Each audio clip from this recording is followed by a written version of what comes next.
बाहा हेबा नाही एया करिबार नाही ताहले किछि हेबो केमती तो एहार माने आमे ठीक दिगरे अछु तो सार सेटा केबे केबे मन को आसे कि बहुत एक्सट्रीम बेले बेले अनुभव करे कि एहा बहुत एक्सट्रीम। बाहाघरर अर्थ साधारणतः कौनसी जी विपरीत लिंगर अछि धरिनियंतु आपणक क्षेत्र में हेबो कि कौनसी पुरुष अछि ता सहित रहिबा ठीक अछि प्रैक्टिकली तो एहा ही अर्थ हुए ना जे एबे ता सहित रहिबे तेबे कौनसी दुई जन मनीष एकाठी रहुचंती एहाकू किए बा खराब काहेकि कहबो समस्या सेतेबेले हुए जेतेबेले एकाठी रहिबार निष्पत्ति चेतनार नुहे परंपरार निया जाए।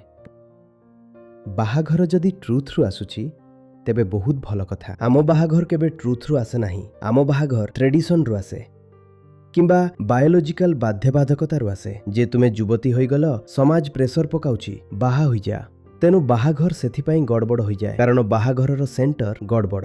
किंतु जदि आपण ट्रुथ र सेंटर रु मैरिज करचंती तेबे ट्रुथ र सेंटर रु जहा भी करा जिवो ताहा भल ही हेबो ना। एक ट्रुथफुल मैरिज गोटे भल जिनिस ही हेबो। सार एबे लागुछि कि एका ही बेसी भल लागुछि। तेबे सेही एकापल भी दुई प्रकार होई पारे ना।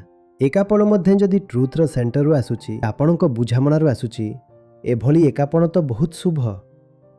आउ एकाकीपण जदि एमिति जे ताहा बाध्यबाधकता रु आसुची बा संजोगवशतः आसुची तेबे सही एकापण रे आपण व्यस्त होथिबे। मैरिज भी बहुत भल जिनिस, एकापण भी बहुत भल जिनिस जदि सेंटर ठीक थाए। सेंटर ठीक थिले एका रहिबार अछि तो एका रुह, काहा सहित रहिबार अछि तो ता सहित रुह, जहा करिबो सबु भल हेबो। कर्मर नुहे केंद्र ध्यान रख, भितरु भल रुह, तापरे जहा करिबो सबु शुभ हेबो।